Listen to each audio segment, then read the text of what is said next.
लोकशाहीचा बुलंद आवाज, रिपब्लिकन वार्ता, महाराष्ट्र.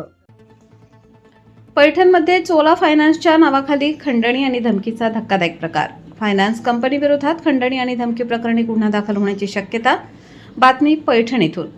पैठण शहरात वाहन फायनान्सच्या हप्त्यांच्या वसुलीच्या नावाखाली काही अज्ञात व्यक्तींनी चालकाला धमकावल्याची धक्कादायक घटना समोर आली आहे. या प्रकारामुळे वाहनधारकांमध्ये भीतीचे वातावरण निर्माण झाले असून फायनान्स कंपन्यांच्या वसुली प्रक्रियेवर गंभीर प्रश्नचिन्ह उपस्थित झाले आहेत.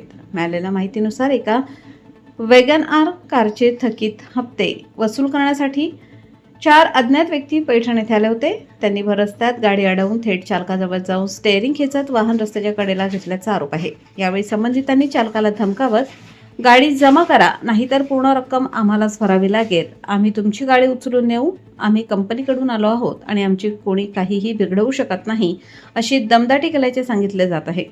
सर्वात गंभीर बाब म्हणजे संबंधितांकडे ओळखपत्र मागितले असता त्यांनी कोणतीही ओळख सांगण्यास स्पष्ट नकार दिला आणि तेथून निघून गेले.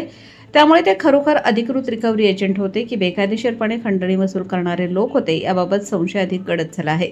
दरम्यान संबंधित फायनान्स कंपनीचे अधिकारी, चोला मंडल मॅनेजर कमलेश आणि वसुली एजंट सोपान तांबे यांच्याशी संपर्क साधण्याचा प्रयत्न करण्यात आला, मात्र त्यांच्या बाजूने टाळाटाळ करणारी उत्तरे देण्यात आल्याचे समोर आले आहे. त्यामुळे वाहनधारकांचा डेटा लीक कसा झाला, तसेच कंपनी अंतर्गत कोणाचे संगनमत आहे का, असा सवालही उपस्थित केला जात आहे. सूत्रांच्या माहितीनुसार येत्या 2 ते 3 दिवसात संबंधित फायनान्स कंपनी विरोधात खंडणी आणि धमकी प्रकरण गुन्हा दाखल होण्याची शक्यता आहे. त्यापूर्वी कंपनीशी अधिकृत संपर्क साधण्याची प्रक्रिया सुरू असल्याची माहिती समोर आली आहे. या घटनेनंतर वाहन फायनान्स कंपन्यांच्या वसुली यंत्रणेवर मोठे प्रश्नचिन्ह निर्माण झाले असून नागरिकांनी संपूर्ण प्रकरणाची सखोल चौकशी करून दोषींवर कठोर कारवाई करण्याची मागणी केली आहे. काय झालं? गाडी एक सर तुमच्या रात्री आम्ही दुसरी गाडी द्यायची नाही हे नियम तुम्ही नियमानुसार करा. माझीच नाही, दुसऱ्याची बी गाडी नाही, दुसऱ्याची बी गाडी धरू नका. आमचं कामच नाही त्याचे व्हिडिओ काढा सगळ्यांचे. या गाडीवर नंबर नाही. थांबा गाडीचा नंबर नाही त्यांच्या. अरे त्या पोलीसवाल्याला फोन लाव. त्या धमकी द्यायचं नाही. तुम्ही धमकी देऊ नका.